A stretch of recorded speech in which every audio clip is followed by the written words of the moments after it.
पुंडलिकावरती हरी विठ्ठल श्री ज्ञानदेव तुकाराम ज्ञानेश्वर महाराज तुकाराम महाराज सद्गुरु दादा महाराज अप्पा महाराज बाबा महाराज नमो विशुद्धबोध विदग्धा विद्यारविंद प्रबोधा पराप्रमेय प्रमदा विलासिया नमो संसारतम सूर्या अपरमित परमवीर्या तरुण तरतुर्या लालनीला नमो जगदखिल पालना मंगळमणी निधाना सज्जन वनचंदना आराध्यलिंगा नमो चतुर्चित्त चकोर चंद्रा आत्मानुभव नरेंद्रा श्रुतिसार समुद्रा मन्मथ मन्मथा नमो सुभाव भजन भाजना भवेद्वकुंभ भंजना विश्वोद्भव भुवना श्रीगुरुराय तुमचा अनुग्रह गणेशु जय दे आपुला सरसु तै सारस्वती प्रवेशु बाळकाई हाती जी दैविकी उदार वाचा तै उद्देश दे नाविकाराचा तव नवरस शुद्धाब्दीचा ठावलावे आपुल्या स्नेहाची वागेश्वरी जरी मुखिया ते अंगीकारी तो वाचस्पतीसी करी प्रबंधोडा हा दिठवा जावली झळके की हा पद्म करू माथा पारुखे तो जीवची परितुके महेशी एवढे जे महिमेचे करणे ते वाचा बळे वाणू एकवणे काय सूर्याच्या अंगा उठणे लावित तसे केवता कल्पतरुवरी फुलोरा काय सेने पाहुणे वृक्षर सागरा कवणे वासी कापुरा सुवासुदेव चंदना ते काय सेनी चर्चावे अमृता ते केवते रांधावे गगनावरी उभवावे गडे केवी तैसे श्री गुरुचे महिमान आकळिता के असे साधन ते जाणून ज्ञान मन निवांत केले जरी प्रज्ञेचे नियातिलेपणे श्री गुरु सामर्थ्या रूप करुणे तरी ते मोतिया भिंग देणे तैसे होईल साडे पंधरिया रजतवणी तैसी स्तुतीची ही बोलणी उगयाची माता ठेवी चरणी हेची बले पुंडलिकावरले हरी विठ्ठल श्री ज्ञानदेव तुकाराम ज्ञानेश्वर महाराज तुकाराम महाराज सद्गुरु दादा महाराज अप्पा महाराज बाबा महाराज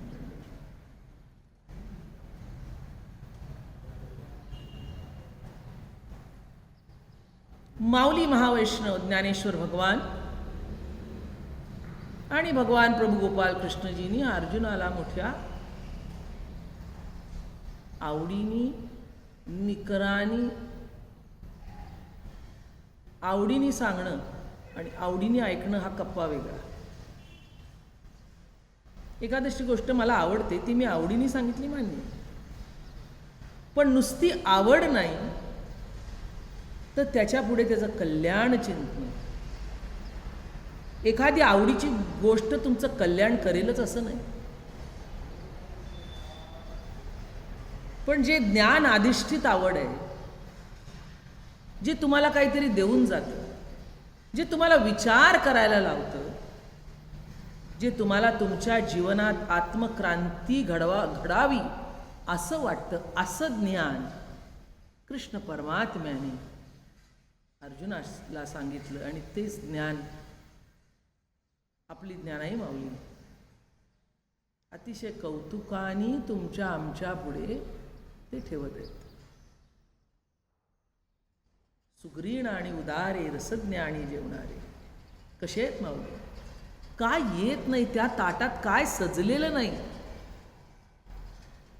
हा प्रश्नच तुम्ही विचारू शकत नाही. सुग्रीण आहे, पण ते सुग्रीणपणाबरोबर त्या गुणाबरोबर तिच्याकडे औदार्य आहे. आणि मग जेव्हा हातातोंडाची लढाई सुरू होते जेवणाची, तशी तुमची आमची व्हावी आणि कृष्ण परमात्म्याला वाटतं तशी अर्जुनाची व्हावी. म्हणून आज काय बोलावं?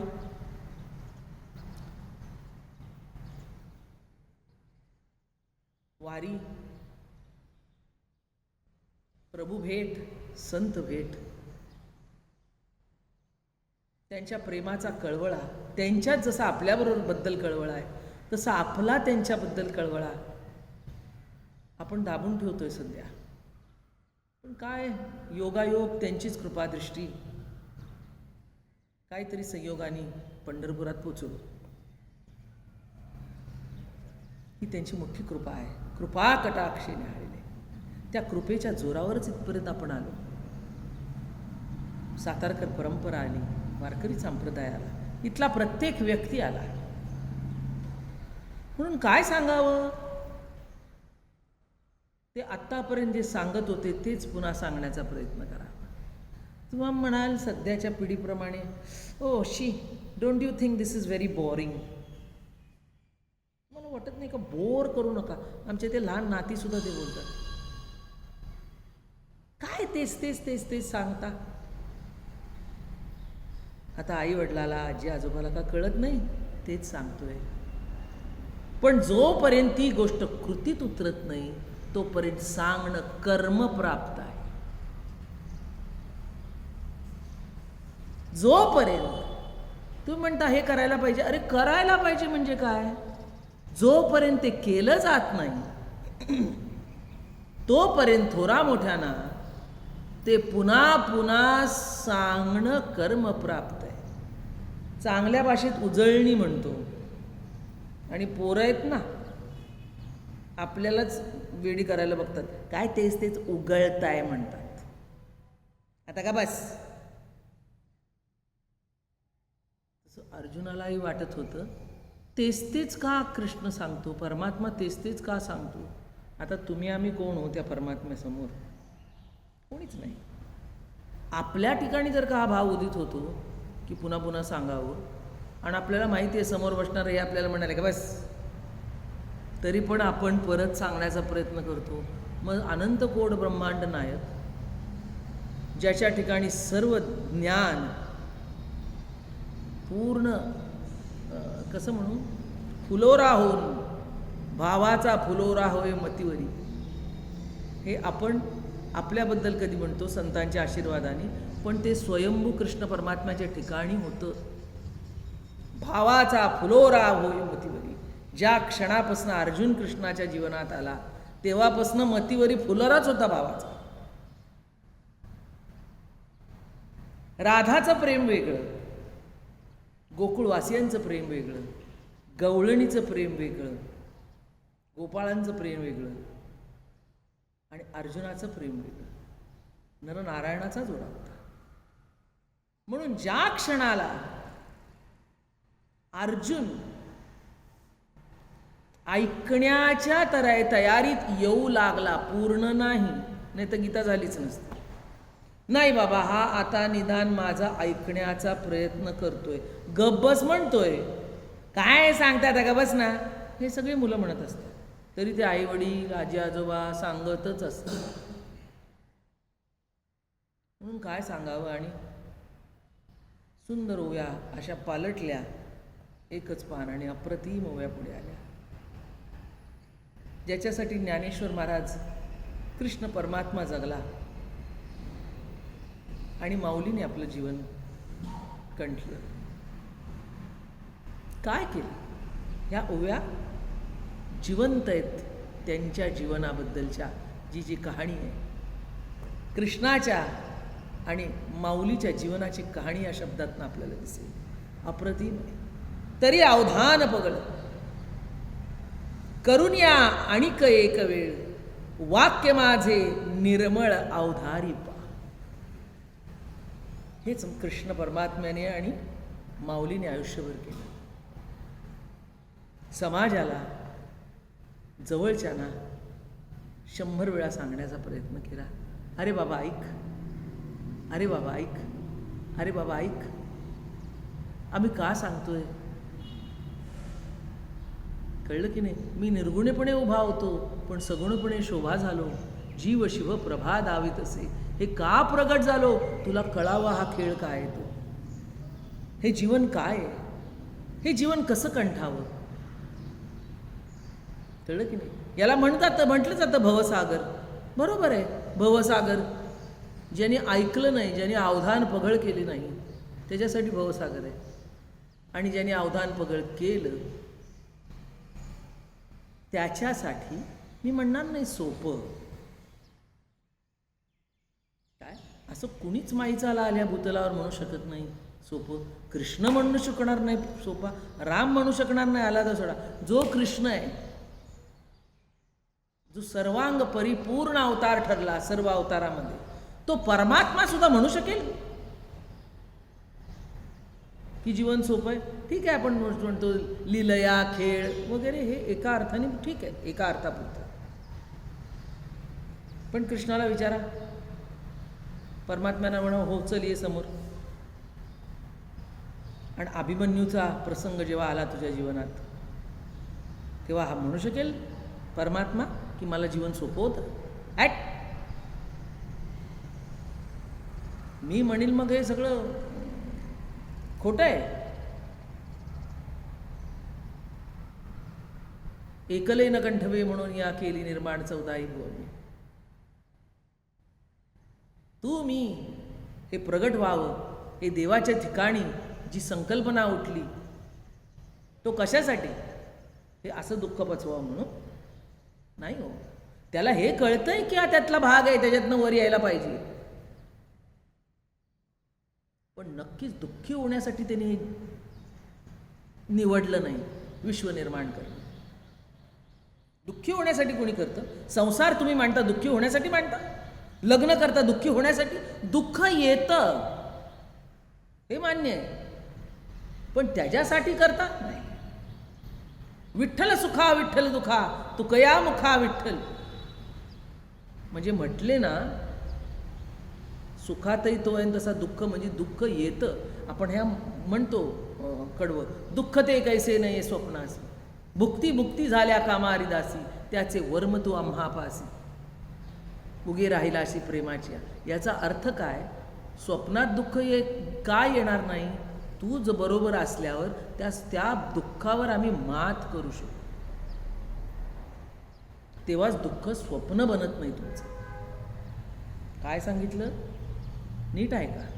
दुःख हे तुमचं स्वप्नात येणार नाही. दुःख असणार, पण जागृती स्वप्न सुषुप्ती जे होऊन बसतं टोकाचं, की त्याच्याशिवाय तुम्ही त्या प्रसंगाच्या वर येऊ शकत नाही. हे होणार नाही. म्हणून तू गीता ऐक, म्हणून तू ज्ञानेश्वरी ऐक. म्हणून वारीला आलो, मायबापाने आणलं, त्यांची कृपा. आणि त्यांची कृपा एवढी झाल्यावर ते काय सांगतात हे तर ऐकायलाच पाहिजे. एवढा आठासाने आपण इथे आलो, आणि आल्यावर तुम्ही जर का ठरवलं आता पांडुरंगाचं आणि माऊलीचं ऐकायचं नाही, म्हणजे अर्थ काय झाला का त्याला? सांगा मला, अर्थ काय आहे का? नाही, त्याच्या इतका अनर्थ दुसरा काही नाही, काही अर्थ राहिला नाही. म्हणून तरी अवधान पगळ करून या आणि एक वेळ, वाक्य माझे निर्मळ अवधारी पा. माझं वाक्य आहे, वाक्य निर्मळ नाही, माझा भाव निर्मळ आहे. म्हणून जे बाहेर पडतंय ते निर्मळ आहे. काय म्हटलं मी? वाक्य निर्मळ म्हणजे काय? अरे माझा भाव निर्मळ आहे. आईचा भाव शुद्ध असतो, तो निर्मळ असतो. म्हणून तिने अरे मेल्या मुर्द्या जरी म्हटलं तरी ते निर्मळ आहे. इतरांनी कोणी का मध्ये असे ना, त्यांनी हे शब्द वापरायला गेले, त्यांच्या तोंडात ते शोभणार नाही. मग कुणाच्या तोंडात शोभेल? जिनी आपल्या आतडी पिळवटून जन्म दिला, तिच्या तोंडात ती शोभू शकते. म्हणून ईश्वरी सत्तेने निर्गुण निराकार ब्रह्म आज्य अव्य आनंद पेंदा नित्यवडा निकवडा आचक्षु आचरणू यांनी स्वतःच्या निर्गुणत्वाला पीळ देऊन सगुण झाला. म्हणजे काय? आता मला तुम्हाला सांगावं असं वाटतं इथे, निर्गुण आणि सगुण आपण सांगतो. काय ओवी कशी आपलं ते कडवं कसं आहे? सगुण निर्गुण सगुण निर्गुण जयाची अंगे तोची आम्हा संगे क्रीडा कर. जयाची अंगे हे शब्द विसरू नका. सगुण निर्गुण म्हणजे असं आपण पकडतो. निर्गुण हा सूर्य आणि सूर्याची प्रभा हे सगुण आहे आपल्यासाठी. म्हणजे एकच आहे, पण भाग वेगळ्या पद्धतीने त्याच्यातूनच पाकलं जातं. मग निर्गुण सगुण दोन नाही. जे हे वाद जगात तयार झाले की सगुण वेगळं आणि निर्गुण वेगळं, हे विचाराची ज्ञानाची अपरिपक्वतेचं लक्षण आहे. म्हणूनच सर्व वाद आहेत. ज्ञानाची अपरिपक्वता. हृदय इथे जरी असलं, तुमचं एक्सटेन्शन हा तुमचा हात आहे, म्हणजे हात वेगळा आहे का?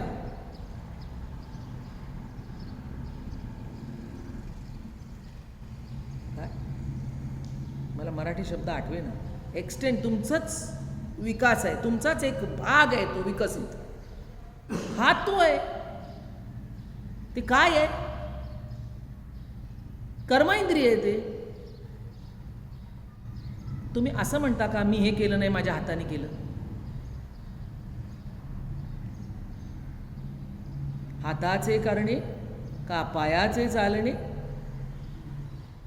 ते होय मज कारणे ऐसे करी, म्हणजे माझं आहे असं म्हणतो का आपण? अरे काय हे मी नाही केलं, माझ्या हाताने खून केला, त्याला घेऊन जा. निर्गुण सगुण कळलं का तुम्हाला? निर्गुणात विचार होता कुणाचा, हाताने केला, घेऊन गेले. हाताला नाही कापून घेऊन गेले, अख्ख्या शरीराला घेऊन गेले. पायाने लात मारली, अहो मी नाही मारली, पायाने लात मारली. एखाद्याला पाय लागला, लात आता बाजूला, अजून एखाद्याला पाय लागला, आपण पटकन असं करतो. आता लागलाय पाय, हाताने का नमस्कार करताय? लागलाय काय? पाय लागलाय. त्याची कमतरता जी आहे त्या क्रियेची, त्या कर्माची, ती परिपूर्ण कशाने करताय? हाताने करताय. म्हणजे कशी गंमत झाली ही सगळी. आणि याच्यात सिद्ध काय झालं? डोकं, हृदय, बोलणं, कारण बोलतोय माझं असं असं झालं बरं का, म्हणजे ती पण इंद्रिय काम करतंय, हातही काम करतंय, पायही काम करतायत. हे सर्व एक रूप होऊन एकच गोष्ट करतायत. त्या परिपूर्ततेला ही सर्व इंद्रिय आवश्यक असतात आणि त्याच्या सर्वाच्या आधी ऐकणं आवश्यक असतं. म्हणून मी पुन्हा सांगतो ते ऐक. म्हणून ऐका. श्रवण इंद्रिय जे आत घेतं त्याच्यानी आपलं जीवन घडतं. जडणघडण कशाने होते? तू म्हणाल आम्ही पायात चालत गेलो म्हणून गेलो शाळेत. अरे बाय, नाही, तेवढ्या पुरतं त्याचं बरोबरच आहे. त्याची किंमत आहेच आहे की पायाने आपण चालत गेलो. समजा पाय काम नाही करत, तुम्हाला व्हीलचेअरवर टाकून जाता येईल, पण शेवटी एक वेळ तुम्हाला डोळे नसतील तर चालेल, पण कान हे असं श्रवण, म्हणून श्रवण भक्ती पहिली सांगितलेली. काय सांगितलेली आहे? श्रवण भक्ती ही पहिली सांगितलेली आहे. आणि भागवतात काय सांगितलेलं आहे माहिती आहे का? विस्तृत नाथ महाराजांनी काय सांगितलं? श्रवण अर्पण कर पहिलं. काय कर? प्रत्येकाचं अर्पण सांगितलंय, पण विशेष श्रवण अर्पण आहे. जे तुम्ही बोलता ते पहिलं तुम्ही तुमच्या कानाने ऐका. दुसऱ्याला उपदेश करणं वेगळं. आता मी बोलले आणि तुम्ही ऐकलत, पण मी बोलले आणि मीच माझं बोलणं नाही ऐकलं, मग काय झाले मजा? मी सांगते वारी करा, वारी करा, वारी करा. मी गुणगान गाते पांडुरंगाची, मी माऊलीची गुणगान गाते, मी तुकोबारायचे गुणगान गाते, मी नाथबाबाचे करते, जनाबाई मुक्ताबाईचे करते, आणि वारी मीच करत नाही. म्हणजे काय झालं? म्हणजे काय? जे आपण सांगतो ते पहिलं ऐकणं. म्हणून इथे अप्रतिम उभे हे वाक्य म्हणून बोलीचे, का श्राव्य म्हणून ऐकीचे, तैसे नव्हे परी तुझे भाग्य. तुम्ही भाग्यवंत आहात म्हणून इथे, तुम्ही भाग्यवंत आहात म्हणून युट्यूबवर का होईना तुम्ही हे प्रवचन ऐकताय. कळलं का? कारण हे श्रवण आहे. शेवटी तुम्ही इथे बसला काय किंवा घरी बसला काय, पंढरपुरात आला भाग्यच आहे, तो प्रश्न नाही. पण इथे बसून न ऐकण्यापेक्षा घरी बसून जर का ऐकत असाल तर चांगलं आहे ते जास्त. लक्षात आलं तुमच्या?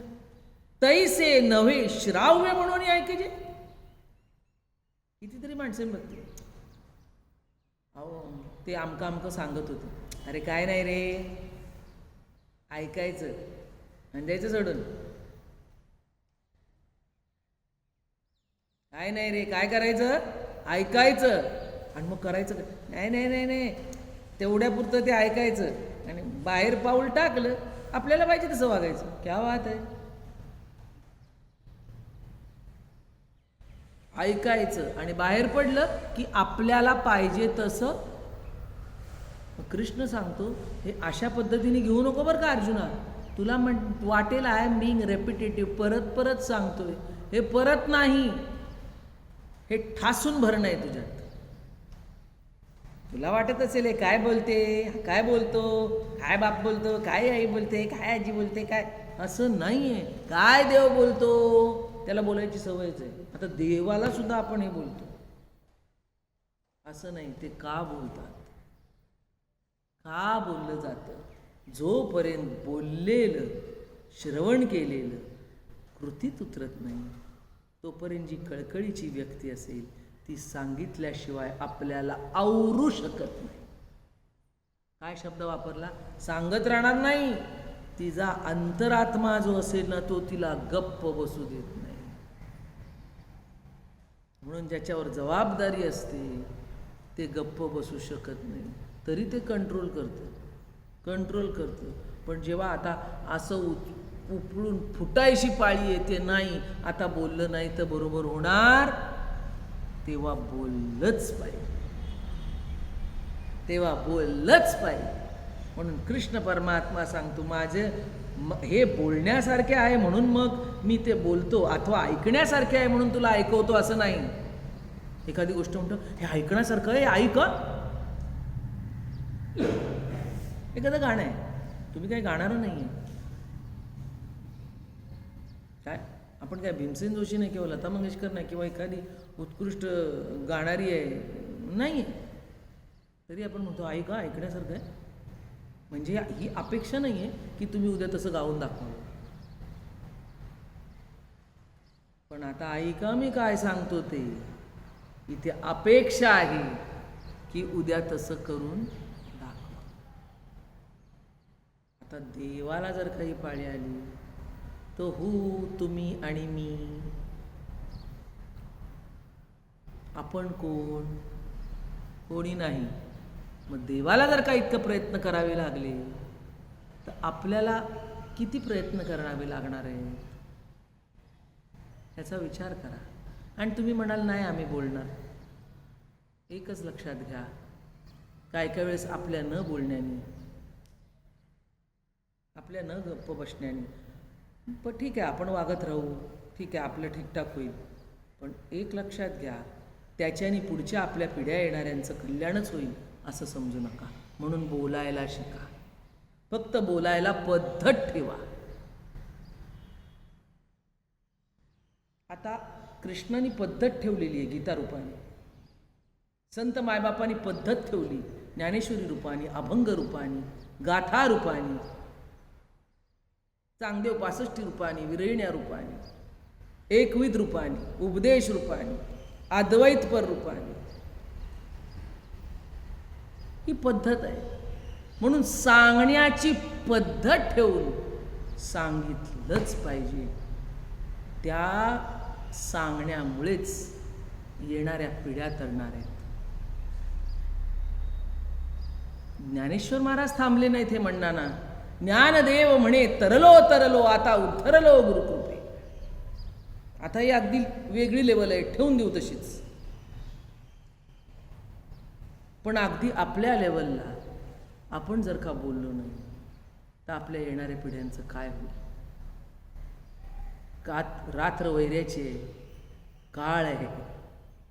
बोला, कारण कृष्ण परमात्मा बोलला तेव्हा अर्जुन तरला नाही, अर्जुना कर्वे आपण सगळे तरलो. आपल्या पिढ्या उभ्या राहिल्या, आपल्या परंपरा उभ्या राहिल्या, आपल्यामुळे संप्रदायात भर पडली, संप्रदाय विकसित झाला, हजारो लाखो जीवांचं कल्याण झालं. आणि ते जर का पुढे चालू ठेवायचं असेल तर बोलणाराची तोंड बंद करू नका, उघडी राहू द्या.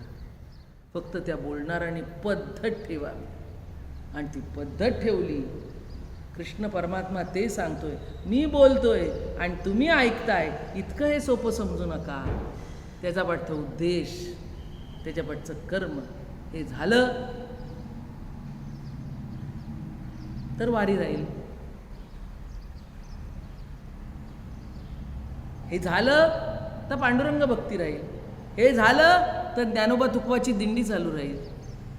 हे झालं तर सर्वांचं कल्याण होईल.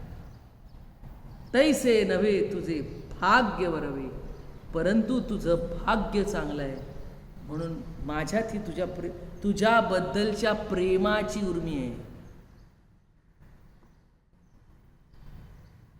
काय? तुझ्याबद्दलच्या प्रेमाची उर्मी माझ्यात जिवंत आहे, हे तुझं भाग्य समज. एक लक्षात घ्या, विहिरीच्या जीवनाचा झराव जिवंत ठेवण्याचा प्रयत्न करा. तो जिवंत असेल तर विहिरीला उपसा आहे. तो जिवंत असेल तर पाणी पिण्याला येत आहे. ते जिवंत असेल तर शेती पिकेल. आणि ते जिवंत असेल तर ते पाणी जीवन ठरेल. काय म्हटलं मी? नीट ऐका, कारण पुढचं बोलायचं. ते पाणी काय ठरेल? पाण्याला जीवन हे नाव आहे. जीवन ठरेल. पण त्या जिव्हाळ्याच्या पाण्यावर जर का नको त्या अत्याचारी विचाराचा, अहंकाराचा, कळलं की नाही, द्वेषाचा, खालीपणा दाखवण्याचा दगड बसला तर ती विहीर राहत नाही, ते डबकं होतं. काय होतं? विहीर आहे, त्याला उपसा करा. मग आपण म्हणतो अहो बरेच दिवस झाले गाळ काढायचंय. काय करायचंय? गाळ काढायचंय. तसं पंढरीची वारी काय आहे मायबापाची? संत आणि देवाची वारी आहे. संत देवाची वारी आहे. गंमत अशी आहे, आपले सद्गुरू, महान सद्गुरू दादा महाराज संत देव शब्द वापरायचे. तो संत देव शब्द मी मध्ये पांडुरंगाला वापरला. आणि जेव्हा मी असंच महाराजांचं काहीतरी लिखाण, कोणीतरी टिप्पण बघत होते, तेव्हा तरी तो माऊलीबद्दल वापरला, संत देव. पण तो शब्द आला त्यामुळे मी उड्या मारल्या. म्हटलं मायबापाचे शब्द कशा का अर्थाने, त्या वेगळ्या अर्थाने ते संत देव. माऊली संत देव आहेत. ज्ञानदेव गुरु, ज्ञानदेव तारू, उतरील पैल पारू ज्ञानदेव. ज्ञानदेव माता, ज्ञानदेव पिता, तोडील भव व्यथा ज्ञानदेव. कळलं की नाही? हे ज्ञानदेव झाले. आणि पांडुरंग देव आहे. ज्ञानेश्वरीत माऊलीने काय लिहिलं? तू गुरु बंधू पिता.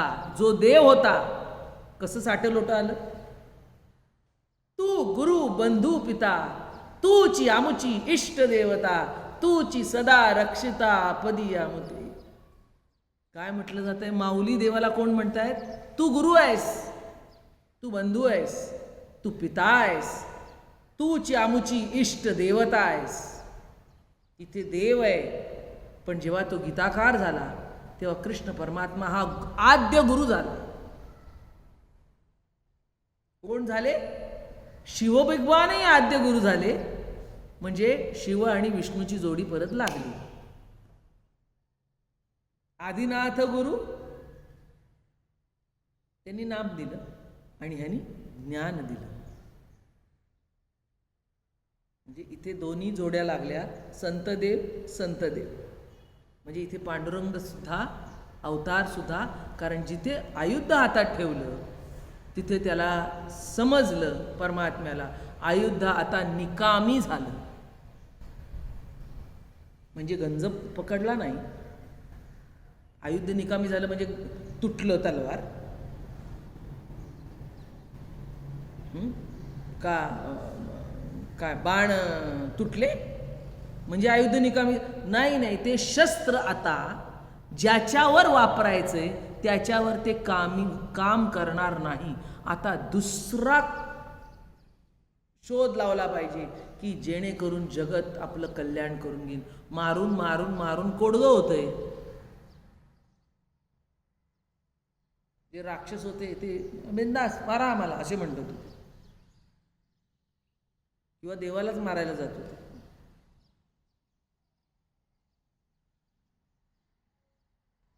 कळलं की नाही? त्यांना काहीच नव्हतं. हा एक भाग आहे, लक्षात आलं का?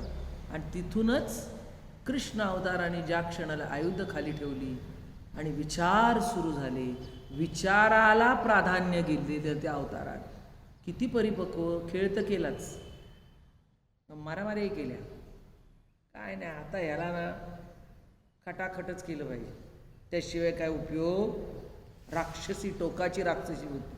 अहो लक्षात घ्या, गत्यंतरच नसतं तिथपर्यंत ठीक आहे. पण आता राक्षसी मेले, आता सगळे राक्षस खलास झाले. आता सामान्य जीवातला जो विकार आहे तो राक्षसी होऊ न देण्यासाठी अजून काय हत्यार वापरावं? ज्याच्यावर धनुष्यबाण वाहून उपयोग नाही, ज्याच्यावर तलवार चालवून उपयोग नाही, त्याला विचाराची तलवार चालवावी लागते. त्याला बुद्धीची तलवार चालवावी लागते. त्याच्या हृदयाला बुद्धीनी हात घालावे लागते. तेव्हा सागरी गंगा असायची. आत्मा मिनल्या बुद्धी ऐसी, अद्वयानंदाची अपैसी खाणी उघडे. तेव्हा सागर, नीट ऐका, जे उभ्या म्हणतो त्याच्या आशय काय तो घेत जा.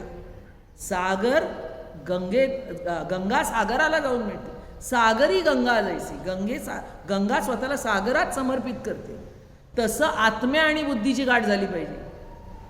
आत्मा हा सागर आहे. आपली बुद्धिरूपी इथून जी ज्ञानगंगा चितगंगा वाहते, ती वाहून आपल्या हृदयात जेव्हा समर्पित होते, सागरी गंगा जैसी आत्मा मिनल्या बुद्धी असी, अद्वयानंदाची अपैसी खाणी उघडे. अपैसी खाणी, काही न लगे द्यावे वेचा मोल. विठ्ठल विठ्ठल, कळलं की नाही?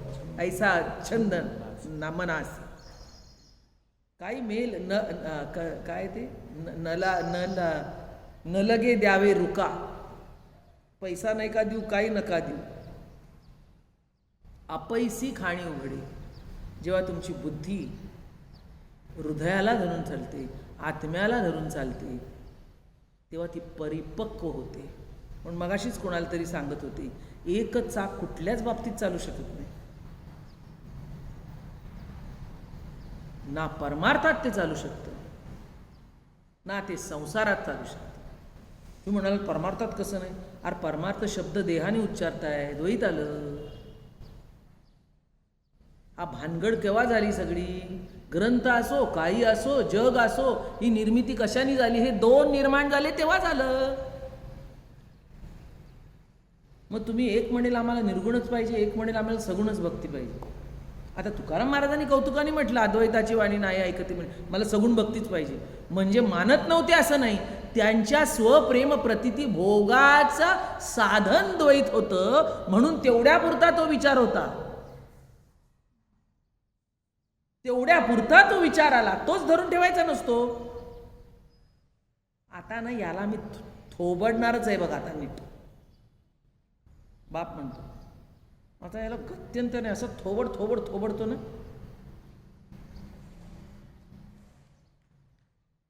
मग तेच शब्द जर का धरून ठेवले आईने, एखादी येड्या आया सुद्धा भरपूर असतात. काय सगळ्याच अगद्या थोर तुझे उपकारण माता असं काही नसते, ना बापाच्या बाबतीत ना आईच्या बाबतीत.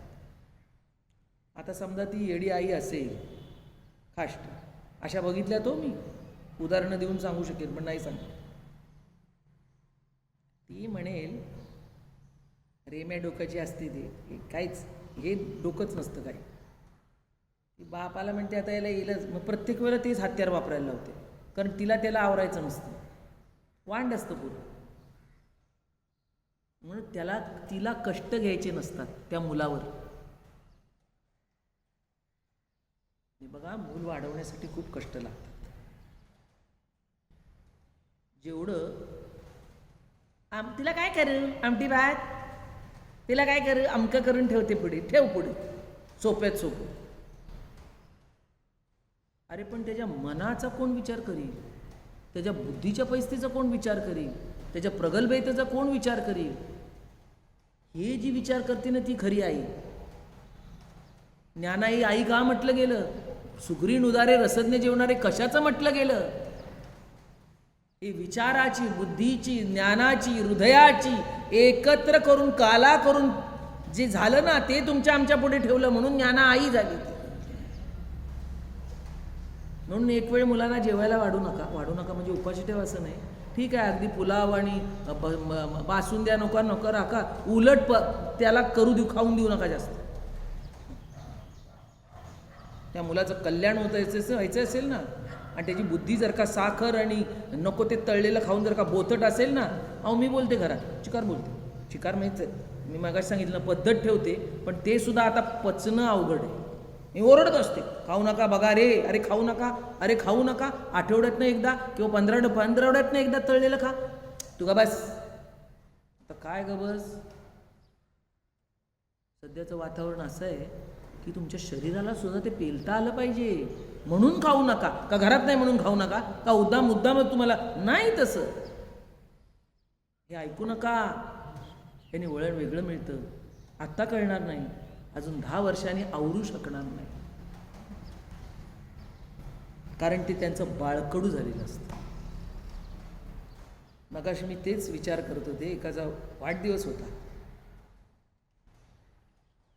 आणि आपण ते इमोजी आणि ते सगळं फुलं पाठवतं ना, असं टकटक करून फुलं,